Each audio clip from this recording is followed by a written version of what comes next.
రాష్ట్ర వ్యాప్తంగా జరిగిన మున్సిపల్ మేయర్లు డిప్యూటీ మేయర్ల ఎన్నికల్లో టీడీపీ ఘన విజయాన్ని సాధించింది. ఈ సందర్భంగా ఒకసారి వార్త చూద్దాం. నెల్లూరు కార్పొరేషన్ డిప్యూటీ మేయర్ ఎన్నికల్లో మున్సిపల్ శాఖ మంత్రి నారాయణ వేసిన మంత్రం సత్ఫలితాలనిచ్చింది. మంత్రి నారాయణ సూచనలతో నెల్లూరు కార్పొరేషన్ చరిత్రలో తొలిసారి మైనార్టీ మహిళా కార్పొరేటర్కు డిప్యూటీ మేయర్ పదవి దక్కింది. డిప్యూటీ మేయర్గా ఎంపికైన సయ్యద్ తహసీన్ను పురపాలక శాఖ మంత్రి డాక్టర్ పొంగూరు నారాయణ అభినందించారు. మంత్రి నారాయణ చేతుల మీదుగా డిప్యూటీ మేయర్ తహసీన్ ధ్రువపత్రం అందుకున్నారు.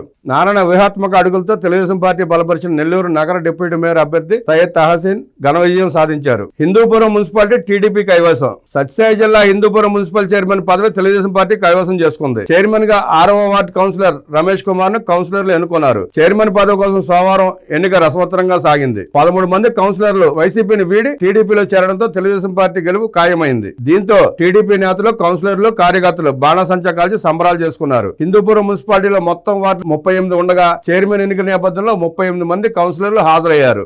21 మంది కౌన్సిలర్లతో పాటు ఎంపీ ఎమ్మెల్యే మద్దతుతో చైర్మన్ గా రమేష్ కుమార్ ఎన్నికైనట్లు ఎన్నికల అధికారి ఆర్డీఓ ఆనంద్ కుమార్ ప్రకటించారు. ఇది ఇలా ఉండగా హిందూపురం మున్సిపల్ చైర్మన్ ఎన్నిక నోటిఫికేషన్ వెలువడినప్పటి నుంచి ఎమ్మెల్యే బాలకృష్ణ ప్రత్యేక దృష్టి సారించారు. హిందూపురం మున్సిపాలిటీలో మొత్తం 38 వార్డులకు గాను ఎంపీ ఎమ్మెల్యేలతో కలిసి టీడీపీ బీజేపీ బలం 10 కాగా 13 మంది కౌన్సిలర్లు వైసీపీని వీడి తెలుగుదేశం పార్టీలో చేరారు. దీంతో టీడీపీ బలం 23కి చేరింది. వైసీపీకి 15 మంది కౌన్సిలర్లు ఉన్నారు. దీంతో గెలుపుపై తెలుగుదేశం పార్టీ ధీమా వ్యక్తం చేసింది. చైర్మన్ ఎన్నిక సందర్భంగా పోలీసులు పటిష్ట బందోబస్తు ఏర్పాటు చేశారు. హిందూపురంలో పోలీస్ 30 యాక్ట్ తో పాటు 144 సెక్షన్ విధించారు. కాగా మున్సిపల్ చైర్మన్ పదవికి టీడీపీ నుంచి రమేష్ కుమార్, వైసీపీ నుంచి వెంకటలక్ష్మి పోటీ పడ్డారు. వైసీపీ ప్రజా విశ్వాసం కోల్పోయింది. వైసీపీ ప్రజల్లో విశ్వాసం కోల్పోయిందని హిందూపురం పార్లమెంట్ సభ్యుడు బీకే పార్థసారథి, హిందూపురం ఎమ్మెల్యే నందమూరి బాలకృష్ణ అన్నారు. హిందూపురం మున్సిపల్ చైర్మన్ ఎన్నికలో వారు పాల్గొని ఓటు వేశారు. ఓటింగ్ అనంతరం మున్సిపల్ చైర్మన్ గా ఎన్నికైన టీడీ రమేష్ కు డిక్లరేషన్ పత్రాన్ని అందజేశారు. అనంతరం పార్లమెంట్ సభ్యులు బీకే పార్థసారథి, ఎమ్మెల్యే బాలకృష్ణ మాట్లాడుతూ హిందూపురంలో తాము చేస్తున్న అభివృద్ధిని చూసి 13 మంది కౌన్సిలర్లు తమ వార్డులో అభివృద్ధి కోసం టీడీపీలో చేరారని తెలిపారు. వాళ్ళు పార్టీ మారిన రోజు పార్టీ నుండి సస్పెండ్ చేసి